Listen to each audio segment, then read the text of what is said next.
Thank you, Dr. Walden and Dr. Brown. I think there is a lot of positive news in the message they have just delivered, and I hope that everything works out. And one thing that I wanted to add about the poultry industry, I saw yesterday that there is an outbreak of avian influenza in the same area where the coronavirus came from, so maybe even that ticks up our poultry industry even more with the exports of poultry.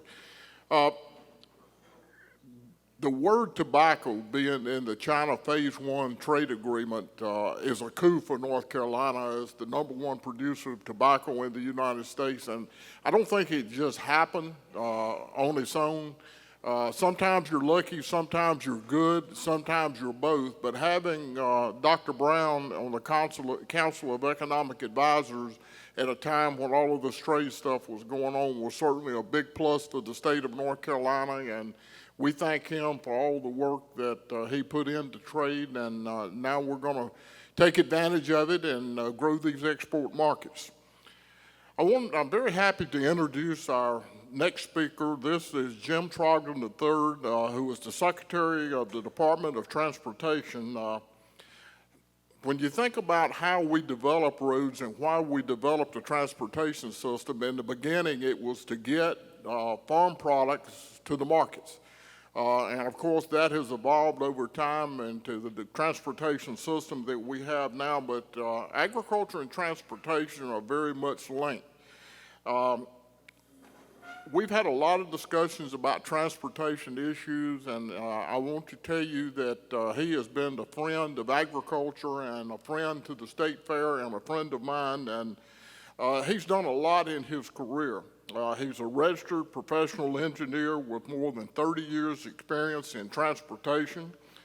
He's used his skills and knowledge with the state, private industry, and with the military.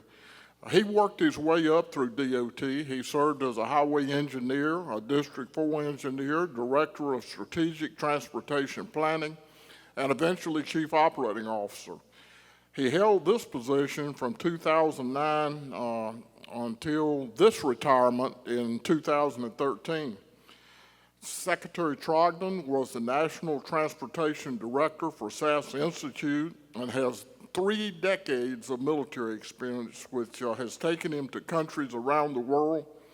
He served as the plans officer for road and school construction in Honduras and Ecuador, as well as infrastructure improvements in Italy.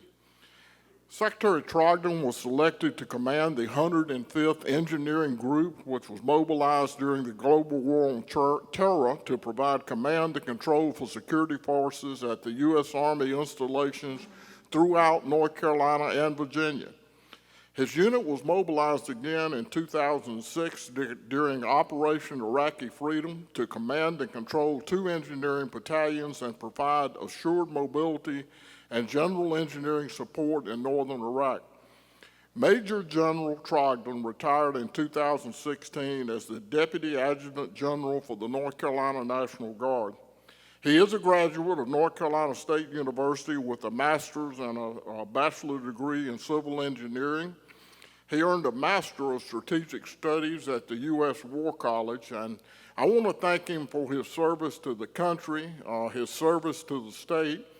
And one thing I hate to report is he has decided to retire again at the end of February, so we're lucky to have him here today to speak. And with all of that said, I want to tell you the rest of the story. With all of the weather events that we've had in North Carolina, particularly Matthew and Florence and even Dorian, I flew over much of eastern North Carolina, and when I saw 40 flooded, 95 flooded, many roads flooded and washed out, I was glad that I didn't have his job. But he has performed to the highest level and restored all of these areas and done it in a timely manner, and for that we certainly do appreciate the work that you did there. He also, when he came in as secretary, we've been planning this tunnel under Trinity Road for quite some time. And he came in and took the bull by the horns. We have the tunnel built, and it has become the lifeblood of the State Fair when we're trying to move people from other remote parking areas to the state fair, so I thank you for this. He did have one failure that I'm aware of. I asked him for a high-speed train from Brown Summit to Raleigh, and he did not get it built. And I don't think you've got time in a month to get that done. I got plan B. He's got plan B.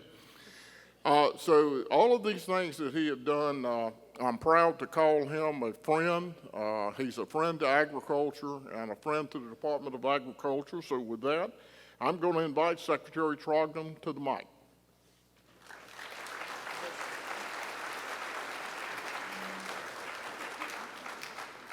Well, I also learned in 28 years with DOT and state government, you can just achieve success if you listen to communities and you listen to Commissioner Troxler.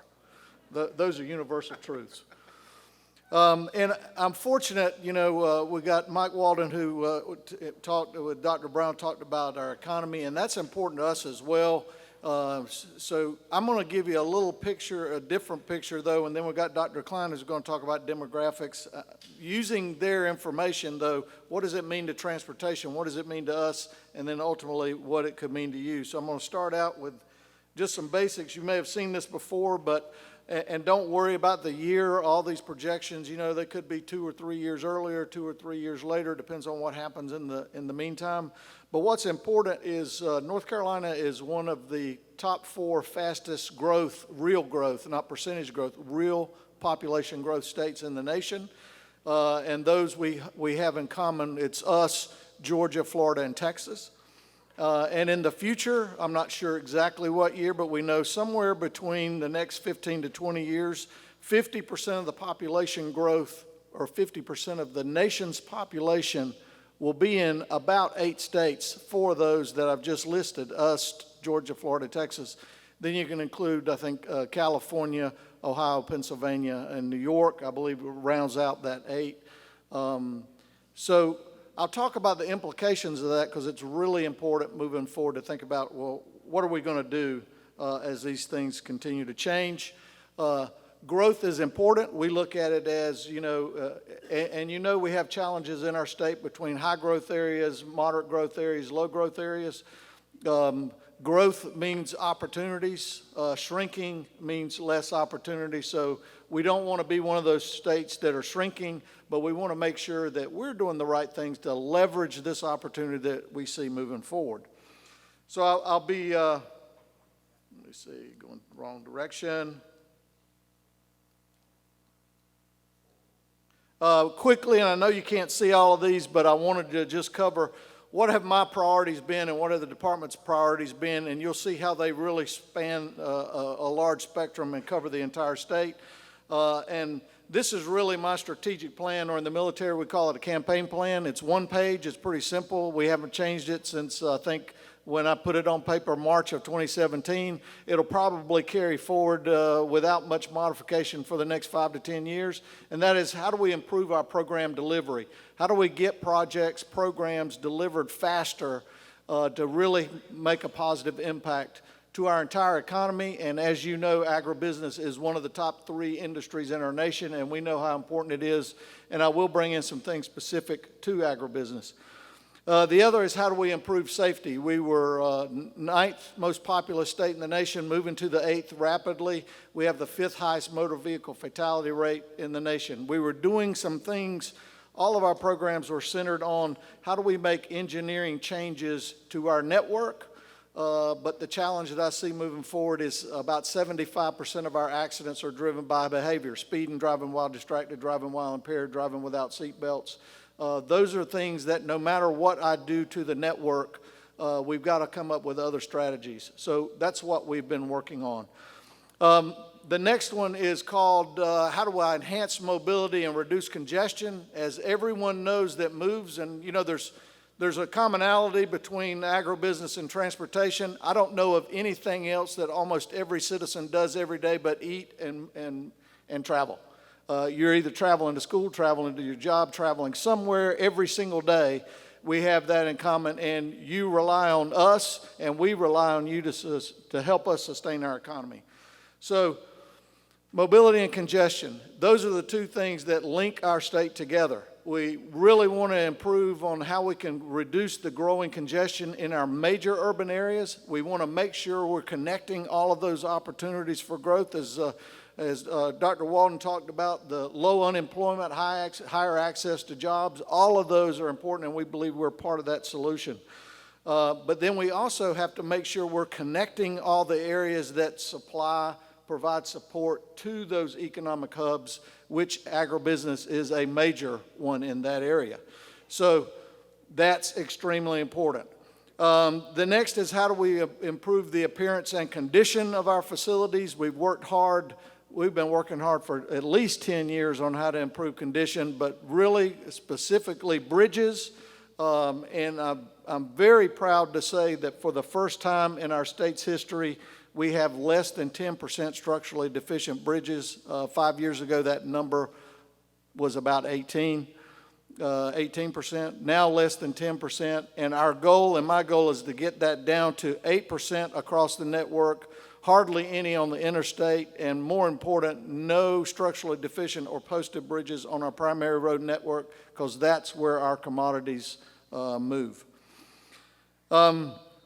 The next would be, let's see, appearance and condition, finance and sustainable revenue. We've made really good progress with the passage of our first transportation bond since 1996 in our state, but that's a short-term strategy. The longer term is, what do we need for investment in the future, and how are we going to change our dependence primarily on motor fuels revenues, federal funds? How do we shift that over time? And so I'll talk a little bit more about that later, but we've got great efforts going on there. Matter of fact, Dr. Walden is part of our NC First Commission, which is, we'll be looking at how do we answer those questions, because, and this is my opinion and other people's opinion as well, primarily the CEO of General Motors, who said we'll see more change in transportation over the next 5 years than we'll have in the last 50. And I'll go into more about what you can expect to see with change there. So I do have a backup plan for that high-speed rail from Brown Summit to Raleigh, and it's not a high-speed expressway. I believe it will be a pilotless air taxi drone that will be able to get the commissioner from Brown Summit to Raleigh in less than 30 minutes at the state reimbursement motor fuels reimbursement rate, less than 50 cents per mile. And I do believe that's a more economical version than high-speed rail for that particular application.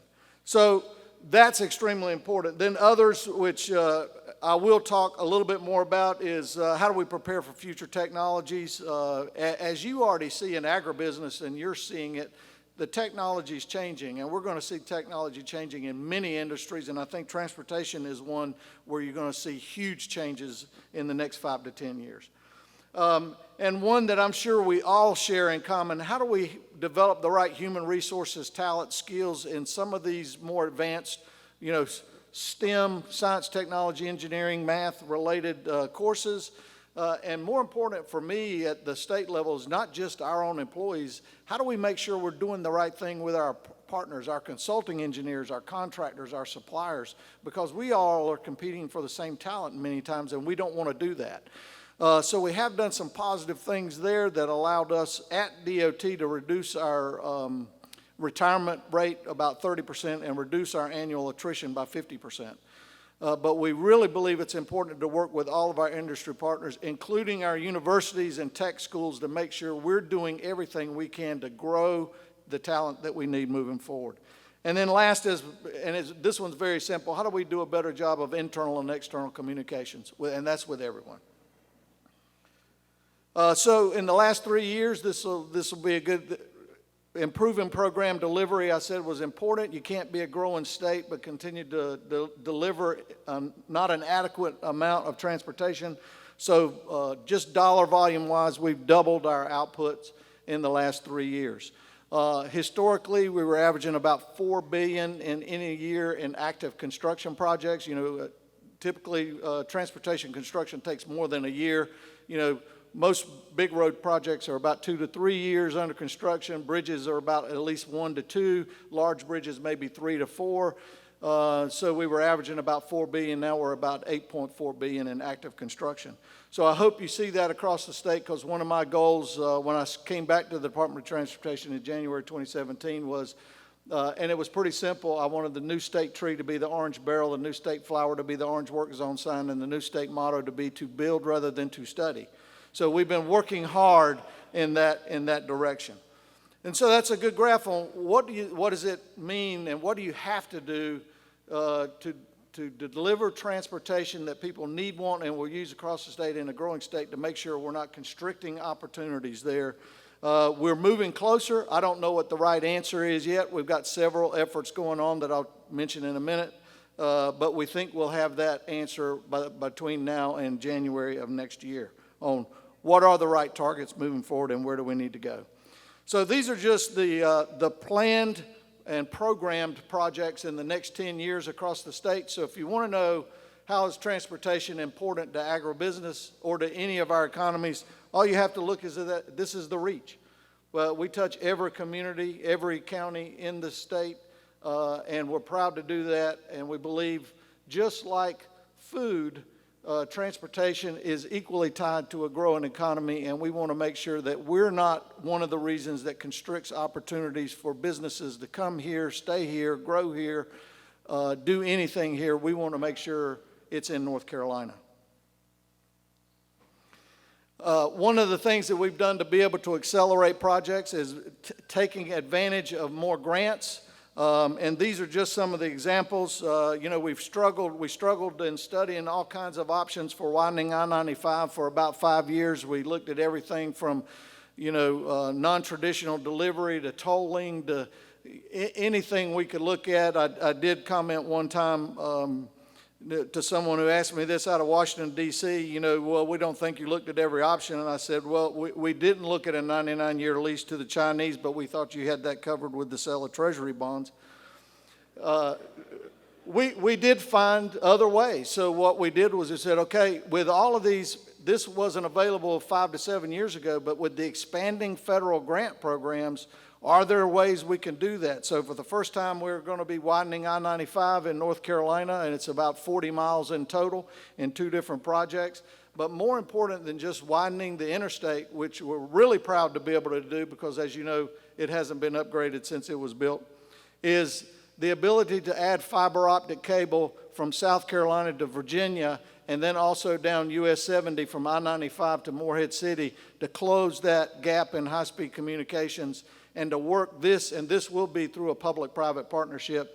We'll install the backbone, but then we'll open that up to the industry to get it to all the users as quickly as they can. But we believe that major piece will help really shrink the cost it takes for those private sectors to get this to the end users. And as you know, the end users are more than just households, their businesses, agribusiness in there, trucking, freight, everything is supported these days with high-speed communications, and we want to do our part there. Then we also, and that was about a $140 million grant on a total of about a $500 million project. The rural bridges, we're going to be replacing about 100 low-water bridges primarily, and this was in our grant application, primarily servicing areas with a high component of agribusiness, and at the same time we're replacing those businesses, we're putting high-speed communications in there to be able to offer that back to the private sector so they can shorten that distance to the ultimate customers. And those are all projects that are going on as we speak. Then there's another thing we had an option to do, which is with improved program delivery, you're able to spend all of your federal funds that you're obligated, which means that you're 100% efficient. Well, the federal government, especially US DOT and Federal Highway, every year in August, they go back and say, okay, who's executed all of their federal funds? And you're great if you do. And then they look at the ones that didn't execute all their federal funds and say, okay, we're going to take that money back and distribute it. If you don't get it obligated, we'll distribute it to the states that do. So we were averaging about $35 million a year in what we call August redistribution, and that number has increased by about 5 times. And so over the last 3 years, over $400 million in additional August redistribution coming to us. That buys a lot of projects across the state. So it's those kind of things between enhanced grant applications, which we've increased by 16 times, and August redistribution by 5 times over the 3 years. That's made almost $1 billion in additional revenue coming into transportation in North Carolina. Results to date, as I said, is I hope you see more construction across the state in all parts of the state, just some major projects, not only I-95, US 70 enhancements, Havelock Bypass, James City will be starting soon, lots of improvements at the Outer Banks on NC-12 all the way down to Wilmington, final completion of I-140. But just here in the Triangle, in January 2017, I think we had one major project underway, and that was the I-40 rebuild. Now we're down to, we've got 4 or 5 major projects, so it's all good news. But really proud to be able to finish some loops in Greensboro, Fayetteville. We'll be finishing those up in the next 2 years, as well as getting an aggressive start in Winston-Salem, and very proud to be starting construction on I-26 widening in the western part of the state for the first time since that facility was built. Challenges, as you may imagine, I think the commissioner mentioned some of those.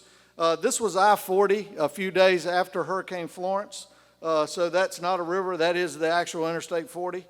Those were the challenges that I was dealing with. We had 100 miles of interstate that were completely flooded. A positive in the department, not only just the department, but as you know, it's not just us, it's first responders, it's highway patrol, it's emergency management. But the ability to say we shrank our historic response times from getting roads open from 6 months to 6 weeks, and this is one that we actually had reopened within 10 days. We are working hard. As you know, the hurricanes impacted agribusiness significantly. Our historic averages where we were spending about $65 million on storms a year, and that was all storms, snowstorms, hurricanes. That number now has grown on average to $222 million. Last year was our peak at $340 million. And one of the things that I'm very appreciative of working with the General Assembly, we got to find another solution, because that 250 to $340 million, I could only take out of one account, which was a $300 million account. And by the way, that's the same account that pays for all your pothole patching on every route in the state, all the drainage improvements, all the striping, all the traffic signal maintenance, all the sign maintenance, all the vegetation, all the mowing, all the litter pickup. So you can see a choice between responding to hurricanes or maintaining our 80,000-mile network is a false choice. They agree we're moving in a different direction where we'll have our own savings reserve, and we're very appreciative. So the next 5 to 10 years, what do you think will happen? As I said, more change in the next 5 years than we've seen in the last 50. A great example, and the projections that I've seen, and I'll give you the most aggressive, and they're only about a decade apart, but by 2030, 95% of travel in North Carolina by any vehicle, that's a car, rail, bus, tractor trailer, all travel will be by autonomous vehicle, and they'll be almost all electric. So 95% of all travel by 2030 will be all electric and all autonomous. That's a pretty interesting proposition when you consider that my number one source of revenue is motor fuels tax, so I see that going away within the next 10 years. The number 2 source is driver's license fees. I see that drastically reducing by about 90% over 10 years. And then motor vehicle registration is the third, and we see that being reduced by 60% over the next 10 years. And then the last is the sale of motor vehicles, and we see that reducing almost by 90 to 100% could be in the next 10 years.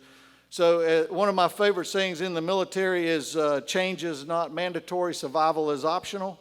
So we want to make sure that we are looking at every option moving forward. To give you an example of how fast these things can occur, and most people think, well, it's not going to change that fast. This was a street in New York City in 1900. There is only one automobile on that street. It's hard to find. I think that's it right there. The rest are horse and buggies. 13 years later, this is the same street. Where do you find the horse and buggy? There's only one, and that's it right there. So within 13 years, you had a complete disruption and 100% turnover of what was happening to what would be happening now. we believe that's possible moving forward. And so I'll just close by saying we're going to prepare for these events. This is all what we're supposed to do as good stewards of our industry and our government and our supporters of our economy, and we're working on plans just to address all these, but I do anticipate those changes will be rapidly. That's why I'm going to defer the high-speed rail to the autonomous air taxi, and I imagine if the commissioner is still around in 2025, which we all hope he is, here serving our state, he'll make that trip in less than 30 minutes at less than 50 cents a mile. Thank you. Thank you.